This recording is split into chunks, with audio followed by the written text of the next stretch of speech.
Now, how much more help would you need? Giving as much as I can here. You keep drawing diagrams, which is great. I know. If only you had a giant map to work from, you wouldn't have to do all of this. I was wondering whether maybe you didn't want to have a good look at the enemy first. Yes. Would that be handy? Yeah. All right. 3 of you stay up here, 1 of the lieutenants. In fact, maybe Mark, you want to go down and talk to your technician? The final phase of the intelligence gathering is a detailed scout of the enemy army. The team only have one chance to use their scouts to spy on the enemy they are about to face. It is the last opportunity for the team to recognize the disparity in numbers between their huge Armenian army and the Romans. Anything that the scouts miss here could lead to huge repercussions in the battle they're about to fight. There's a wonderful moment when Tigran actually sees the Roman army for the first time, and this sort of stresses the overconfidence of the Armenians generally, but particularly in this particular situation when they have roughly 10-to-1 advantage over the Romans. He spots the small size of the army and he utters the immortal lines recorded by Plutarch. If an embassy, too many. If an army, too few. And these particular Roman troops who fight the Battle of Tigranocerta have actually been fighting for 5 years in a previous campaign. They are hardened veterans.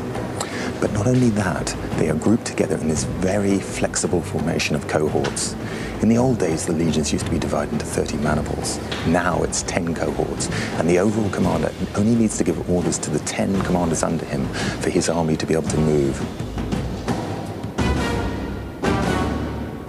In the shallow valley across the river from the Armenian army, the Romans have lined up with 10,000 well-armed and tightly disciplined legionary reserves. 1,000 barbarian cavalry, 500 archers, and 500 slingers. With only a few minutes before they deploy their troops, Billy is still struggling to find the river crossing that so far has eluded him. Can we have a look at the river to see where the crossing point is, please? Could that be it? Where is that on your map? Yeah. It's over here. Okay. Okay. What about these? Is this going anywhere, or are they... Do we put those on the end? Randomly. I'll do it then. Here we go. Oh, we're laughing. Amazingly, having surveyed the enemy, still nobody in the team has noticed that their Armenian army seriously outnumber the Romans 10-to-1. They're missing vital information. How will it affect their battle plan? Okay, you've gathered all the information you're going to get. What are you going to do with that? Billy? Well, we're just trying to work out where they're going to be attacking us from. And we've discussed it, and we think that we've only got a few really good troops. So we want to utilize them as effectively as possible. But it's how to do that. What's the best way, do you think, Mark? I think maybe, because our scout came in from here, so I think that's maybe where the enemy would cross. And if we send, I've just thought maybe if we send the cavalry in, as we were going to, because they're our best units, but in case they get flanked, because that's the weakness, if we put peasants on either side of them.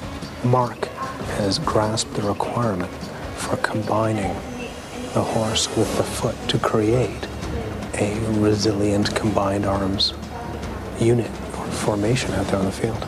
I think we can assume that the Romans are going to have to come across that way, so we know which way they're going to come in.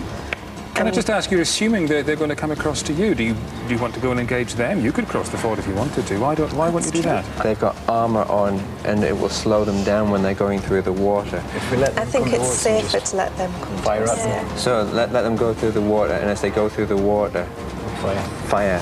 So we'll use our archers at that point. Fire and water. The question is, have they got time? Have they got enough time to get to that crossing before the Romans do? And if they get caught halfway out in the plain, they're in trouble. If this was high land, then we could put people at either side, couldn't we? Use your stick too to maybe move the enemy. They're going to be coming through the ford, presumably. Let's move the king back and out of the way and keep him safe. But does he not need to rally his troops? They're panicky peasants. So They need to see a show of confidence. So if he goes to the back. A key issue for Tigran, the king of the Armenians, in this battle, is that he doesn't like to get bad news. The first person who comes to Tigran and says, the Romans are coming, Tigran hasn't killed. So once the enemy starts to attack, what are you going to do? We're going to use our archers and our slingers to attack them as they're crossing through the water. And if you fail to stop them? We will support it with infantry to engage them as they come through, and then we will use the cataphracts. The cataphracts. What worries me is that they seem to have all the right ideas, but they haven't formulated a plan that, from my opinion, has any hope of success at the moment, because it's far too strung out. They need to concentrate their forces more. Is that a crossing point? Can they get across there? If it's a crossing point, you can cross it.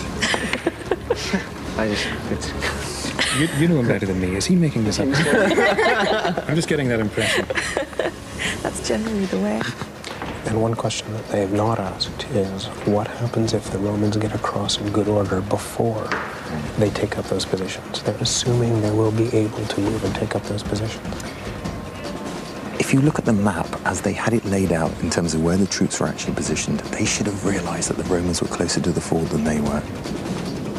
The team haven't realized how far their troops are from the crossing. Can they achieve this ambitious plan and move this 100,000-strong army in time to meet the fast, efficient Romans?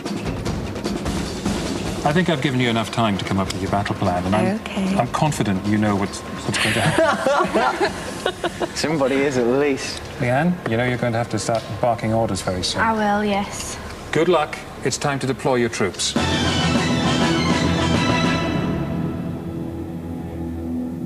The team identify their key troops, the cataphracts. It's only the pronunciation they're struggling with now. Who's in charge of the cataracts? We've got half each. Can you move them back to the far side of the hill? Instead of using these powerful cataphracts in an early offensive, the team deploy them behind the hill, out of view of the Romans. Will this defensive action by our generals prove a costly mistake? The Armenians could buy themselves enough time to deploy if they were willing to use their cataphracts aggressively. But look, they are getting their cataphracts out of the way. There's nobody to screen the ford.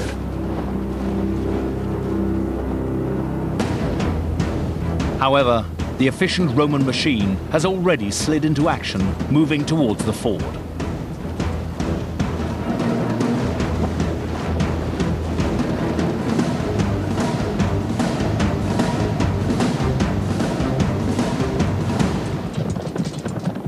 The Roman general Lucullus knows that seizing the initiative by positioning his troops on the flat is going to be critical if he wants to defeat an army 10 times in size.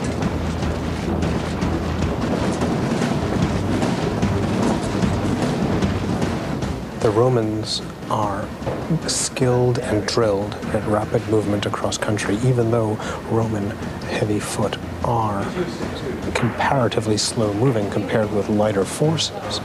They are capable of moving very briskly across ground without disrupting their formations. We also know on the other side of the coin that the Armenian army are a confederated army with lots of different commanders, and therefore command and control is going to be very difficult. It will be hard to move any large numbers of their troops in a body as quickly as the Romans can.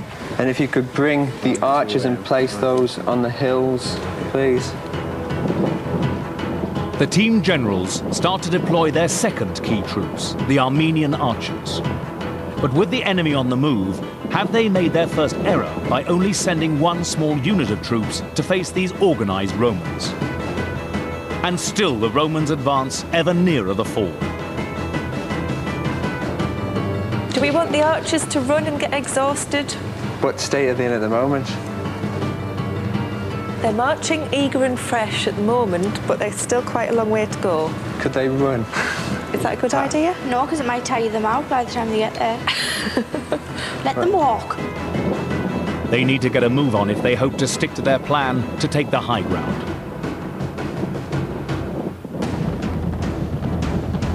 The Romans are fast approaching the crossing, and the Armenian archers are still walking.